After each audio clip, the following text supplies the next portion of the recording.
Okay, so chapter 23 is centered a lot towards whether or not a big story could also be a top story. It really goes into web analytics, which is a different topic than what has previously been discussed throughout the book. But basically, it's picking apart how you choose stories that the audience wants versus stories that the journalists think the audience needs to hear.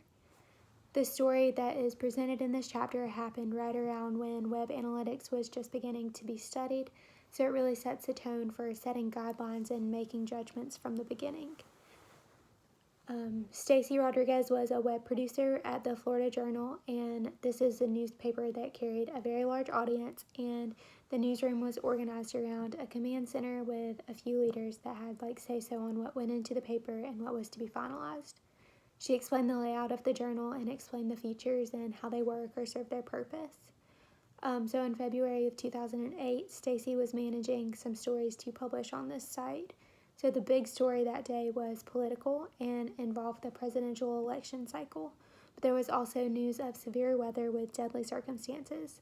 There was also a story on the CIA waterboarding inmates, which Rodriguez thought that it was really important and pondered a long debate on that constituting torture. She took the story to her editor and he acknowledged that that was sort of old news. Rodriguez was confused, so she turned to an experienced reporter who confirmed that it really hadn't been acknowledged. She went back and tried to submit the story, but the editor just really wasn't feeling it.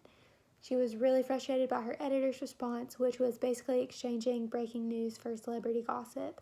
It was good clickbait, to be honest.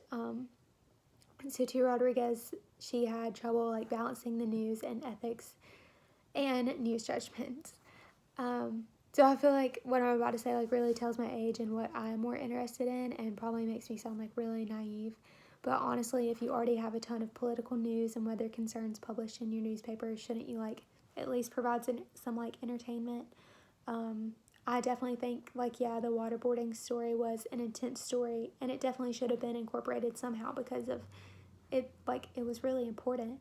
But I'm sure that there had to be other slightly less relevant news stories within that area that could have been swapped out, or maybe even exchanging the big CIA story about waterboarding and torture for the other big story that they were publishing.